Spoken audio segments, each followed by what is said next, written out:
በጣም ሁለት አሜሪካን የተመለከቱ አስፈሪ መረጃዎችን ልንገራችሁ። አሜሪካ እንግዲህ የሰሜን አትላንቲክ የጦር ጥምረት አባል የሆነችውን የግሪንላንዷን እንግዲህ ከፊል ራስ ገዝ ግዛት ግሪንላንድን ከወሰደች ኔቶ ሁሉንም የአሜሪካን ቤዞች ሊወስድ እንደሚችል ዝቷል። ከዛ ውጭ ደግሞ ፕሬዚዳንት ዶናልድ ትራምፕ በግብጽ በኩል የኢትዮጵያ ፖለቲካ ውስጥ በግልጽ ለመግባት እንዳሰፈሰፉ የሚያሳይ መረጃ ነው የወጣው። ይህ መረጃ እጅግ በርካቶችን እያነጋገረ ነው። እነዚህ ሁለት ጉዳዮች ክሪቲካል ናቸው። አንደኛ አሜሪካ አጣብቂኝ ውስጥ ገብታለች፣ ሁለተኛ ደግሞ ኢትዮጵያም በተመሳሳይ እንደዚሁ አጣብቂኝ ውስጥ ልትገባ እንደምትችል የሚያሳይ ነውና ምናልባት የግብጹን ተመልሼ እነግራችኋለሁ። ግብጽና ኢትዮጵያን አደራድራለሁ ፕሬዚዳንት ዶናልድ ትራምፕ ሲሉ በተለያዩ አጋጣሚዎች ኢትዮጵያ ውስጥ ፖለቲካቸውን ማስገባት ያልቻሉት ፕሬዚዳንት ዶናልድ ትራምፕ አሁን ከግብጽ ጋር ተደራዳሪ አትደራዳሪ በሚል ምክንያት ሊገቡ እንደሆነ የሚያሳይ ነው። በአፍሪካ ቀንድ ፖለቲካ ላይም በግልጽ ከዚህ ከሶማሌላንድ ከሶማሊያም ከተለያዩ ጉዳዮች ጋር ለመግባት ፍላጎቱ እንዳላቸው ያሳያልና ይሄ ምንድነው የሚለውን እነግራችኋለሁ። እሱን አስቀድሜ እነግራችኋለሁ። ከዛ ደግሞ ኔቶ የአጣብቂኝ ውስጥ የገባችበትን የአሜሪካን ቤዞች ጠቅልዬ ወስዳለሁ ያለበትንም እነግራችኋለሁ። ሌላ በኩል ደግሞ ከዚሁ ከመካከለኛው ምስራቅ ጉዳይ ጋር በተገናኘ ፕሬዚዳንት ዶናልድ ትራምፕ ደግሞ አዳዲስ መረጃዎችን ይዘው ወጥተዋል።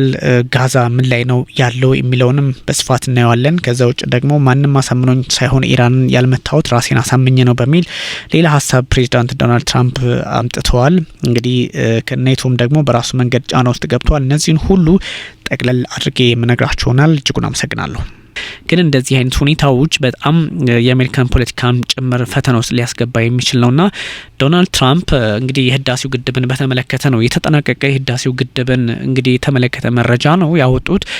ካይሮና አዲስ አበባን እንግዲህ ዳግም አደራድራለሁ በሚል ደብዳቤ በግልጽ ጽፈዋል። ለምንድነው ደብዳቤ የጻፉት ፕሬዚዳንት ዶናልድ ትራምፕ? በዚህ ልክ ከተባለ በዓለም ዙሪያ በሁሉም ሀገራት ጣልቃ ገብተው ያላሳኩት ጉዳይ የላቸውም። ፕሬዚዳንት ዶናልድ ትራምፕ ወይ አሳክተዋል ወይ ደግሞ አምሰዋል ወይ ደግሞ የሆነ ነገር አድርገዋልና አሁን ደግሞ ኢትዮጵያ ውስጥ በተለያየ ጊዜ ሙከራ አድርገው ነበር፣ ሳይሳካላቸው ቀርቶ ቆይተው ነበር። አሁን ደግሞ በድጋሚ መጥተዋል።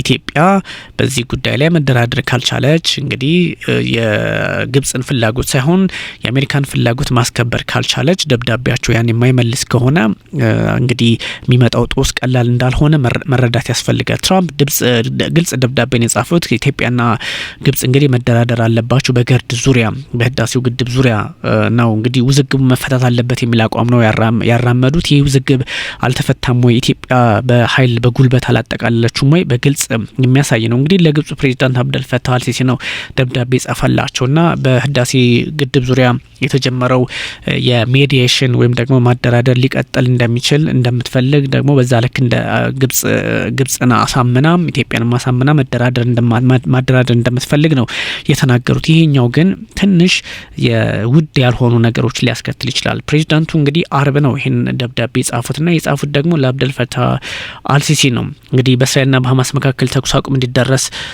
ውጤታማ አመራር ሰጥተዋል በሚል ወይም ደግሞ ፕሮዳክቲቭ የሆነ አካሄድ ውስጥ ነበሩ በሚል ያው የእጅ ፉገራ ናት። ኦፍ ኮርስ እንግዲህ ምንም ነገር ካታርና ትልቅ ሚና የነበራት እስራኤልና የፍልስጤሞችን ጉዳይ በመያዝ ካታርና ትልቅ ቦታ የነበራት ከዛ እነ ቱርክ ናቸው። ኦፍ ኮርስ ግብጽም አለችበት ያው ድንበር ላይ ስለምትጋራ ነው። እና ግን ትራምፕ በዚሁ አጋጣሚ እኛ እናንተንም እናስታርቃችኋለን የሚል ሀሳብ ነው የሰጧቸውና የትራምፕ ሀሳብ በአፍሪካ ቀንድ ፖለቲካ ላይ በግልጽ ለመግባት ፍላጎት እንዳላቸው ነው። ምክንያቱም ይሄ ያለቀ ጉዳይ ነው አይደለ? የተደመደመ ጉዳይ ነው፣ የተዘጋ ጉዳይ ነው። በተዘጋ ጉዳይ ላይ አሁን ፕሬዚዳንት ዶናልድ ትራምፕ ዳግም ብቅ ብለው አንዳንድ ሀሳቦችን ለመስጠት መሞከራቸው የኢትዮጵያ ፖለቲከኞች በጣም ከዛሬው በተለየ በተጠንቀቅ ሊቆሙ የሚገባበት ወይም ደግሞ እንደዚህ አይነት ነገሮችን አቅልለው የማያዩበት ጊዜ እንደደረስን ነው የሚያሳየውና ዶናልድ ትራምፕ ከዚህ ቀደም በነበራቸው ፍላጎት በነበራቸው አካሄድ ላይ ብቻ እንዳልሆኑ ነው የሚያሳየው። ኢትዮጵያ ጨርሳለች እንግዲህ ገንብታ የጨረሰችውን ጉዳይ ላይ ምኑ ላይ ነው የምትደራደረው ጥያቄ ያስነሳል። ምኑ ላይ ነው የምትደራደረው? እንግዲህ ግብጽ ባለቀ ጉዳይ ላይ የምትደራደር ከሆነ ባለ ያለቀ ጉዳይ ላይ የአስተዳደሩን ሁኔታ ነው ያለቃቀቁን ኦፕሬሽኑን እና ከዛ አድሚኒስትሬሽኑን አብሬ ልውሰድ ነው። ኢትዮጵያ ደግሞ አሁን ፕሬዚዳንት ዶናልድ ትራምፕ ከገቡበት አይሄን አይቻልም የምትል ከሆነ ሌላ ፈተና ሊመጣ ነውና ይሄኛው አጋጣሚ ምንድነው? ፕሬዚዳንት ዶናልድ ትራምፕ ብዙ ጉዳዮችን ቬንዙዌላ ያደረጉትን ታውቃላችሁ፣ በመካከለኛው ምስራቅ ላይ ኢራን ላይ ያደረጉትን ታውቃላችሁ፣ በዩክሬን ላይ ያደረጉትን ታውቃላችሁ፣ በካምቦዲያ እና ታይላንድ መካከል በነበረው ግንኙነት የሆነውን ታውቃላችሁና ይሄን ሁሉ በተለያዩ ቀጠናዎች በአንድም በሌላ መንገድ የፕሬዚዳንት ዶናልድ ትራምፕ እጅ ነበረበት በማስታረቅም በማባባስምና ያን ነገር ላልፈቀደችው ኢትዮጵያ ይሄኛው ፈተና እንደሚሆንባት ምንም ጥርጥር የሌለው ጉዳይ ነውና ይሄ ትንሽ ተርሞይል በበዛበት በሆርን አፍሪካ ላይ ደግሞ እንደዚህ አይነት እሳት የመጨመር ነውና ሜቢ ለካይሮ የተመቸ አቋም ሊሆን እንደሚችል ግልጽ ነው። እንግዲህ በእስራኤልና በሐማስ መካከል የተቀሰቀሰውን ግጭት ለማስቆም በተደረገው ጥረት ላይ ሰብአዊ ቀውስ ለመፍታት በጣም ብዙ ሚና ግብጽ እንደነበራት ነው የተናገሩት። እንግዲህ ወዳጅ እንደሆኑ ለግብጽና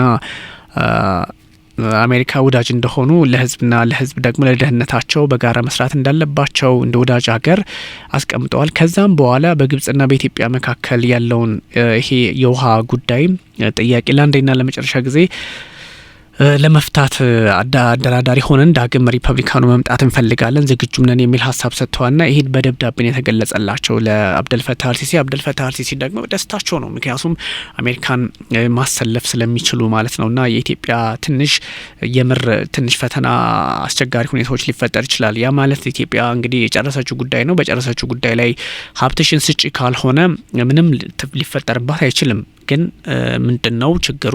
ይሄ ሂፖክራስ መሆን ሳይሆን ወይም ደግሞ ግብዝ መሆን ሳይሆን አፍሪካ ቀንድ ላይ ነው ያለነው። አፍሪካ ቀንድ ደግሞ የተለያዩ ጠላቶች አሉ ለኢትዮጵያ በዙሪያውም ያሉ የኢትዮጵያን ማደግ አይፈልጉም። አብዛኞቹ ሁሉም ጅቡቲም በሉ ሶማሊያም ብትሉም ያው እንግዲህ ሶማሌላንድ ናቸው ዩኒክሊ ልናያት የምንችለው። ሱዳኖቹንም እንደምታውቁት ነው። በተለይ ሰሜን ሱዳን የእነ አብደልፈታህ አልቡርሃን የነሱ ኃይል ኢትዮጵያን አይወዱም። አሁን ካለው ፖለቲካ ጋር አይግባቡም። የኤርትራም ጉዳይ እንደምታውቁት ነውና እነዚህ ጉዳዮችን በተለያየ አቅጣጫ የማሳየት ሀሳብ ነው ሊጠቁም የሚችለውና ሶስቱም ሀገራት እንግዲህ የሚያስማማ ሁሉን አቀፍ መግባባት ላይ መድረስ እንዳለባቸው ፕሬዚዳንት ዶናልድ ትራምፕ ሀሳብ ይሰጣሉ። እንግዲህ ግብጽ፣ ኢትዮጵያና ሱዳን ከዚህ በፊት በተለያየ ጊዜ ተካሰው መግባባት አልቻሉም ነበረ። እሱን ታሳቢ አድርገው ነው እንግዲህ ፕሬዚዳንት ዶናልድ ትራምፕ ያው ለአልሲሲ የእጅ መንሻ ነው የሚመስለውና ትንሽ ይችኛዋ ነገር ቆም ተብሎ መታሰብ እንዳለባት መረጃዎች ይወጡ ይገኛል። የኢትዮጵያ መንግስትም ያዋል ተብሎ አይታሰብም። እንግዲህ ትራምፕ በመጀመሪያ የስልጣን ዘመናቸው ሞክረው ነበር የህዳሴ ግድብ ዙሪያ ለማደራደር ግን አልሆነላቸውምና እንዲያውም አንድ ሂንት ሰጥተው ነበረ አልሲሲ ሊመቱት ይችላሉ የሚል ሀሳብ ነበራቸውና እቺኛዋ የፕሬዚዳንት ዶናልድ ትራምፕ ወደዚህ አካባቢ ብቅ የማለት ፍላጎታቸው ምንድነው? ለዚህ ለኢትዮጵያ መንግስትም ለብልጽግና መንግስትም ትንሽ ፈተና ነው የሚሆነው። ምክንያቱም ፕሬዚዳንት ዶናልድ ትራምፕ ናቸው እንዲህ አይነት ሀሳብ የሰጡትና ፕሬዚዳንት ዶናልድ ትራምፕ ሁሉን ነገር መፍትሄ ይሰጣሉ፣ ሁሉን ነገር ጫና ይፈጥራሉ ማለት እንዳልሆነ ቢታወቅም ግን የአሜሪካ የውጭ ፖሊሲ ፍላጎት ከሆነ በተለያዩ መንገዶች ጫና ውስጥ ልንገባ እንችላለን እንደ ህዝብና እነሱን ነገሮች አመቻምቾ መቀጠል ያስፈልጋል ነው።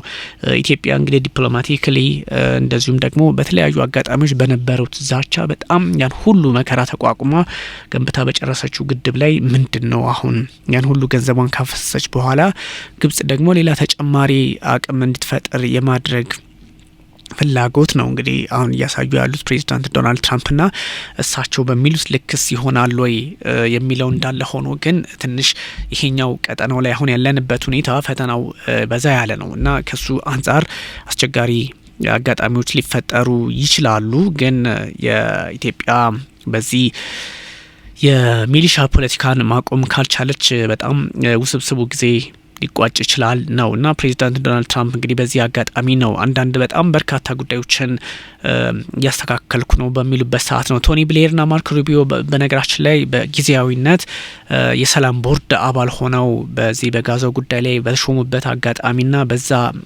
ሁኔታ ላይ ውስጥ ወይም በዛ አረዳድ ውስጥ ሆኖ ነው ፕሬዚዳንት ዶናልድ ትራምፕ ደግሞ እስኪ ወደ አፍሪካ ቀንድ ብቅ ልበልና የሆነ ነገር ልፍጠር ያሉት ወይም ደብዳቤ ጻፉት ለና አብደልፈታህ አልሲሲ ለግብጽ ፕሬዚዳንትና ምንድነው የሚለው እጅግ አስቸጋሪ ነው። የትራምፕ አስተዳደር የውጭ ጉዳይ ሚኒስትራቸውን እንግዲህ ማርክ ሩቢዮን ጨምሮ የቀድሞ የብሪታንያ ጠቅላይ ሚኒስትር ቶኒ ብሌር የሰላም ቦርድ መስራች አባላት ሆኖ ተሾመዋል። በዚህ ልክ እንግዲህ የተለያዩ የቦርድ ሊቀመንበርም ሆነው የሚያገለግሉ ሰዎችን መርጠዋል። እነዚህ ሁለቱም ሰዎች አብረው ያገለግላሉ። ግን እያንዳንዱ ለጋዛ ፖለቲካ፣ ለእስራኤል ፖለቲካ አብረው ለመስራት ነው ሀሳብ ያደረጉትና እነዚህ ጉዳዮች ምንድናቸው የሚሉ ብዙ ሰዎችን እያነጋገረ ይገኛል።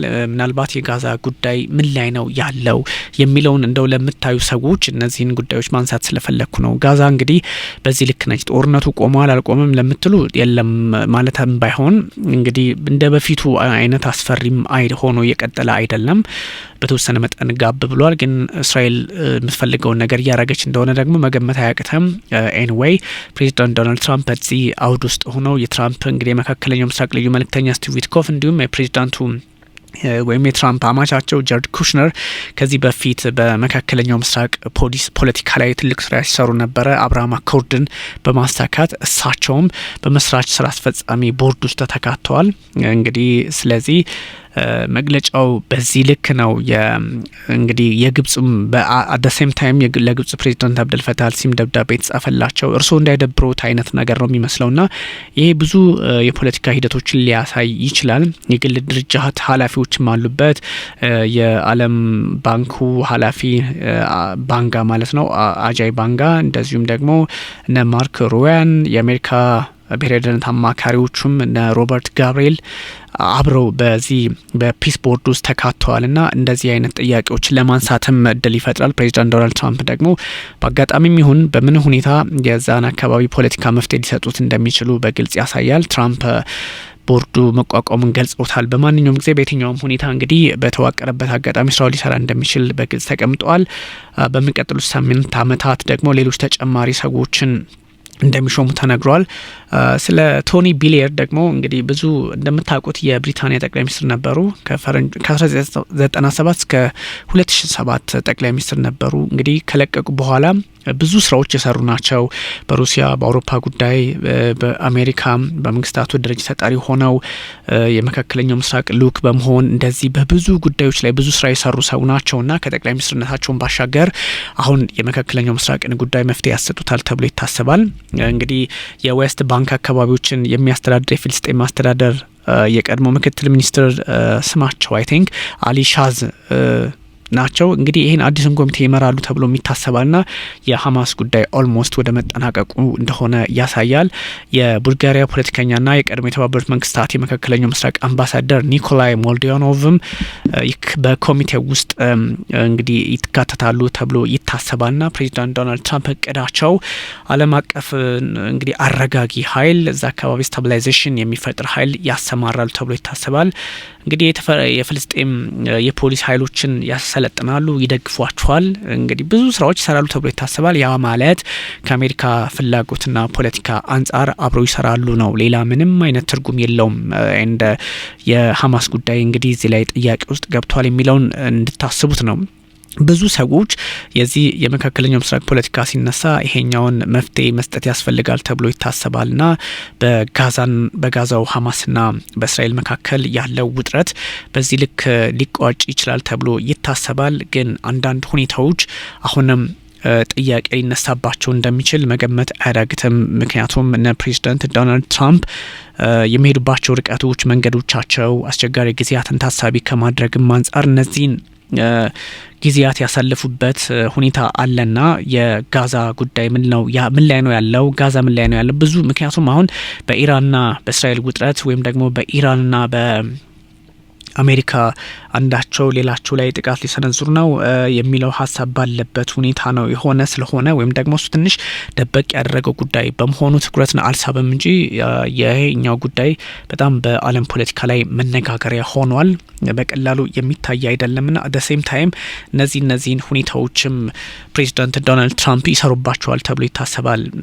ይሄ ለፖለቲካም ብቻ ወይም ደግሞ ትራምፕ ስላሉት ብቻ የሚመጣም አይደለም። ብዙ ሁኔታዎችን ከመካከለኛው ምስራቅ ፖለቲካ አንጻር ከነ ኢራን ከነ ሶሪያ እንደዚሁም ደግሞ ከራሷ ከእስራኤል አንጻር ነው በተለያየ መንገድ ለማየት የሚሞክሩት እንጂ ፕሬዚዳንት ዶናልድ ትራምፕ እሳቸው የሚሄዱበትን ወይም ደግሞ የእሳቸውን ፍላጎትን ብቻ ለማስረጽ ለማስቀመጥም አይደለም። ብዙ መንገዶችን ተጉዘዋል ፕሬዚዳንት ዶናልድ ትራምፕና ምን ለማለት ነው የሚል ሀሳብ እንደዚሁ ሲነሳ ነበረ። ከዛ ውጭ ደግሞ የኔቶ አባላት ፕሬዚዳንት ዶናልድ ትራምፕ እንግዲህ ግሪንላንድን የሚወስዱ ከሆነ እኛ እንወስዳታለን ብለው የሚያስቡ ከሆነ የአሜሪካን የጦር ቤዞች ልንወስድ እንችላለን የሚል ሀሳብ ደግሞ በሌላ በኩል አጋርተዋል። ኔቶ ኦፊሻልስ allegedly said Europe would take every US base if Trump takes ግሪንላንድ የሚል ጉዳይ አለ። ለዚህም ነው ቀደም ሲል አሜሪካ ጣብቂኝ ውስጥ ናት የሚል ሀሳብ የሰጣችሁት። የተለያዩ የሚዲያ አውትሌቶች ያወጧቸው መረጃዎች mistakenly reported ተብሎ ቢታሰብም ግን ኔቶ በተለያየ አጋጣሚ ደግሞ ይሄኛውን ልክ አይደለም፣ እኛ እንደዚህ አይነት ከአሜሪካ ጋር አብረን መስራት እንጂ ከአሜሪካ ጋር ፈተና ውስጥ መግባት ወይም ደግሞ አሜሪካ በሌላ አጋጣሚ የምትፈጥረውን ጫና መመከት እንችላለን ብለን አናስብም አይነት ያለው ትርጉምም ነው ሀሳብ የሰጡት። ግን እንደዚህ አይነት ነገሮች some news media outlets mistakenly reported that Gunder Finger John was a NATO chief ተብሎ እንደዚህ anyway ታውቴ ብዙ የፖለቲካ እንትን የሌለው ነውና ብዙ መረጃዎች የተጋሩ ነው። በ2026 እንግዲህ የወጡ መረጃዎች አሜሪካ እንደዚህ አይነት ከበግሪንላንድ ወይም ደግሞ የዴንማርክን ግሪንላንድ የምትቆጣጠራት ከሆነ እያንዳንዷን ጉዳይ እኛ ማድረግ ያለብንን እናውቃለን፣ ምን ማድረግ እንዳለብን እናውቃለን። ስለዚህ በዛ ልክ እርምጃ እንወስዳለን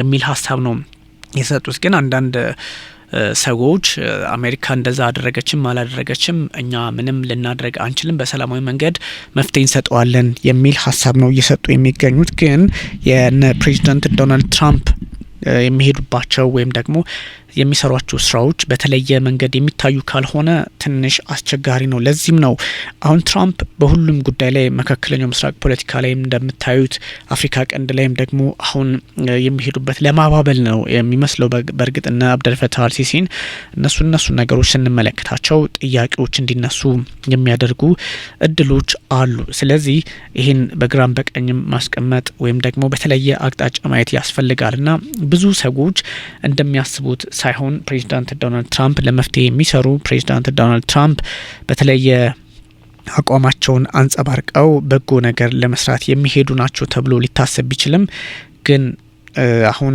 ከኔቶች ጋር ያለው ጉዳይ እንደዚሁ በቀላሉ ሊያዩት አይችሉም። ምክንያቱም ትራምፕ ኔቶ የግሪንላንድን ጉዳይ በተመለከተ ደግሞ ሀሳብ ለሰጡ የኔቶ አጣማሪዎችን ወይም ደግሞ የኔቶ አባላትን የግሪንላንድ ፕላን እንትን የሚሉ ከሆነ ዋጋ ይከፍላሉ ብለዋል። the US president hasn't ruled out leaving the bloc if it refused to cooperate። ያ ማለት የአሜሪካው ፕሬዚዳንት ዶናልድ ትራምፕ እንግዲህ ታሪፍ ይጣልባቸዋል የግሪንላንድን ጉዳይ ጫና ውስጥ ለማስገባት ከፈለጉ support his push to acquire Greenland escalation with paralyzed በጠቅሉም ኔቶ ፈተና ውስጥም ገብቷል። ምንድነው ይሄኛው ሀሳብ የሚሰጠው? ፕሬዚዳንት ዶናልድ ትራምፕ የግሪንላንድን ጉዳይ የሚደግፉ የኔቶ አባላት ከሌሉ ኔቶን ፈተና ውስጥ አስገባዋለሁ እስከ መውጣትም ይደርሳሉ። በዛ ላይ ደግሞ እያንዳንዱን ሀገር በተናጠል ማዕቀብ ጥላለሁ ነው የሚሉትና ፕሬዚዳንት ዶናልድ ትራምፕ ይሄ ምናልባትም ትንሽ አስቸጋሪ እንትን እንዳለው ሊያሳይ ይችላል እና ትራምፕ ብዙ ሁኔታዎችን ታሳቢ እያደረጉ ነው። ስለዚህ የግሪንላንድ የዴንማርክ ጉዳይ የኔቶ አባላት እዛ አካባቢ እንደምታውቋቸው 8 ሀገራት አሉ እንግዲህ በአርክቲክ አካባቢ በእነዚህ አይነት አውድ ውስጥ መግባት እንደሚያስፈልግ ነው። ግን ብዙ ፈተናዎች እንዳሉ ነው። anyway ፕሬዚዳንት ዶናልድ ትራምፕ I convinced myself not to bomb Iran አንድ ሀሳብ አለ። አሁን ፕሬዚዳንት ዶናልድ ትራምፕ ራሴን ነው ያሳመንኩት እንጂ ማንም ማሳምኖኝ አይደለም ኢራንን ያልመታሁት፣ ምክንያቱም ኢራን ሰዎችን ህይወት እቀጥፋለሁ ብላ ነበረ፣ ግን ደግሞ በጅምላ ልታደርገው የነበረውን ጉዳይ እንድትሰው ያደረኩት እኔ ነኝ እንጂ ሌላ ሰው ማንም መክሮኝ አይደለም የሚል ሀሳብም ሰጥተዋል። ብዙ ሁኔታዎች የፕሬዚዳንት ዶናልድ ትራምፕ እንደምታውቁት መነጋገሪያ ነው። ግን የዓለም ፖለቲካ በዚህ ልክ ደግሞ የተለያየ መንገድ ውስጥ እንደሆነ ሊያሳይ ይችላል የሚለውን ለማንሳት ነው። ብዙ ሀሳቦች አሉ። በሌላ ጊዜ ደግሞ ሰፋ አድርጌ መለስባችኋለሁ። አመሰግናለሁ።